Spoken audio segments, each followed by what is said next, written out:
All right, people, I'm gonna try and keep this video as compact as possible.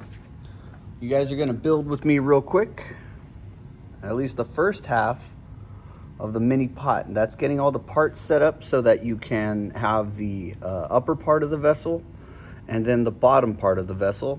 And then we are going to put it together once the thing is kind of leather hard.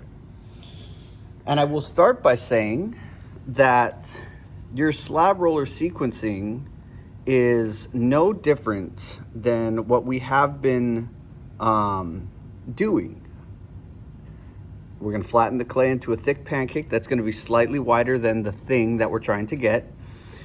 We're going to place the clay in the designated area. We're going to fold the canvas in half, and we're going to line up these two ends. We'll do this again so you guys can see it. We're going to set both dials to the desired thickness, which I'll talk about in a second. We're going to push the canvases through until the clay is hitting or engaged with the slab rollers, and then we will go likely up and back one time. Now, all this stuff is going to be up behind me in our little cheat sheet area, right behind the slab roller. For our mini pot, we're going to go with no thinner than 1/8 on the dial, which is right about there.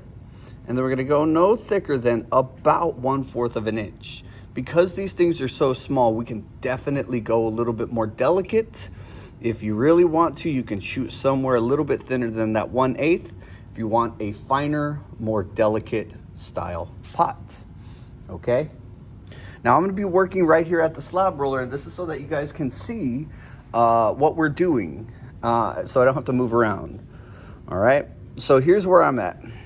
I've got about 2.5 pounds of clay, right? I just put it on the scale. It's about 2.5 pounds, and we are going to be working with templates on this project. We're going to be working with some things that are going to help guide you along the way, and this is going to be the size of the pot, or at least the height of the pot that you guys are going to be building. Somewhere right around there. This one has already shrunk a little bit because it's bone dry. But this is the size of the thing that we're going to be cutting. Now, the cool thing about this is it's pretty hard to mess this up. The clay needs to be wider than the template that we're working with. So that is definitely already wide enough for the intents and purposes of our mini pots. All right, so what we're gonna do is set our dials. I'm gonna go a little bit thinner. I'm gonna go at the 1/8 mark so that you can see how this is gonna turn out on the dial. And this is as thin as you can be going for this project. I'm checking both dials. You can see, tapping it, making sure that the thing is where it's supposed to be, checking both of them just like it says to do on our little cheat sheet right next door. Now again, if you're going with multiple people at the same time and you're gonna go to the same thickness on the dial, for this project, we can have probably up to 3 pieces of clay going through the slab roller at any one time. Probably gonna get this question, Mr. Parkhill, can we just roll this by hand? Is it a requirement that we use our slab roller process for this one? And it is not a requirement. You can definitely use the slab roller if you want, but you can also do this by hand, which is kind of neat. All right, so we're gonna push that right through until the clay catches. And then I'm gonna roll my slab up and back. And because I had already flattened this clay out and done some of the work, I should not have to roll through twice. All right, so I'm gonna move the canvas out of the way, and I'm gonna pull my little cutting board for this one. This is just what I happen to grab. So this is what I'm gonna be using. I'm gonna reset my camera, and then you guys are gonna build this thing with me. All right. So all slab roller projects get this treatment. We take our project to our tables. We're working on top of a canvas panel, a concrete panel, or maybe I'll pull out these cutting boards so that you can use something smooth. And we always compress both sides. We always smooth out the clay so we get a nice pretty surface to work on. And I'm gonna do a little bit of the prep work right now. All right, so you guys are gonna see, I'm gonna make this one easy on us. We're gonna be working with forms that are going to help us get more circular designs. The problem if we work with the clay directly on top of the cardboard tubes, the clay is gonna wanna get stuck to it. This thing is not waterproof, so it will absorb the water in the clay fairly quickly. So what we're going to do is set up with what is called a release. And in this case, it is just a piece of paper with a single piece of tape connecting the paper to itself so that the paper will slide freely off of the cardboard tube. All right, and I will come back to this guy here in a second. What I like about these slab projects is pretty straightforward. We do have enough for 2 of these. If you wanted to work with a partner, that 2.5 pounds of clay, you could get a piece here and a piece here, but you'd still end up having to roll another slab for the bottom of the project.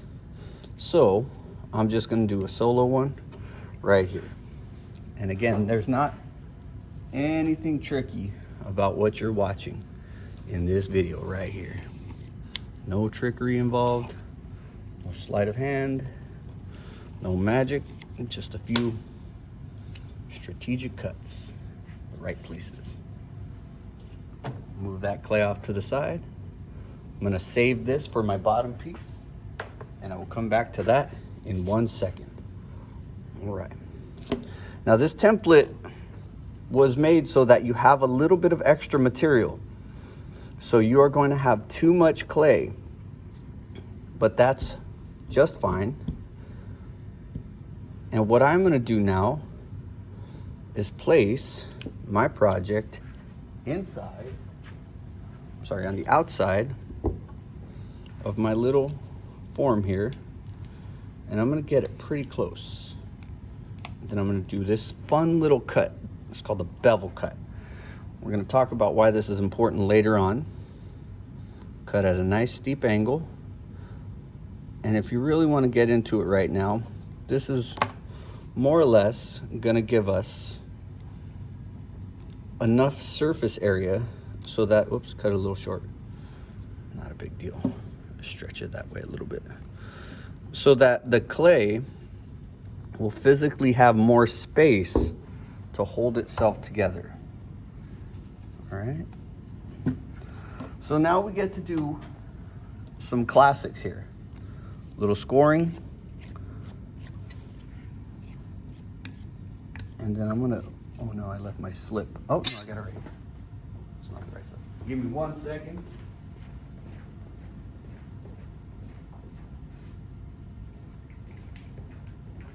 Little scoring and a little slipping. So that the thing holds itself together. Just a little bit right there. And that's gonna get pushed. Now this clay is super duper soft, so you don't need to go too crazy with the scoring and slipping, but we are always gonna do it. With soft clay, do we need to do it? Not necessarily, but it definitely helps. So I'm gonna scoop this guy up right there.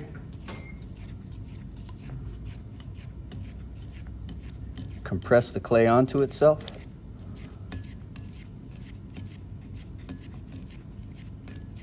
Get things nice and stuck. So what's cool about this process is I don't have to think too much about how circular, cylindrical this thing is, because it's already mostly taken care of by the tube. The tube really, really helps us. All right, so that's right there. Now I have this extra chunk of material that I saved from my initial slab, and this is gonna get cut and used for the bottom part.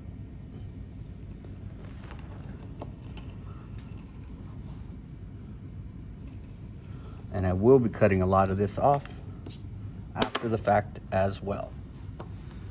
All right, now here's the great part about this project is I am probably 75% of the way done, but we're gonna have some issues.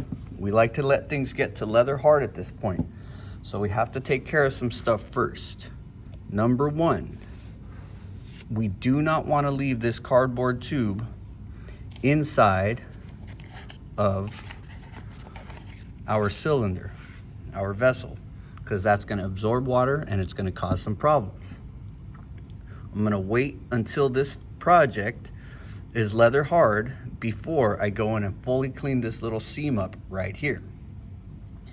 The neat thing is, this project now gets to sit, depending on the weather, depending on the time that you finish this thing. If we're talking at the end of the class period, we're gonna leave this in our cabinets loosely wrapped overnight.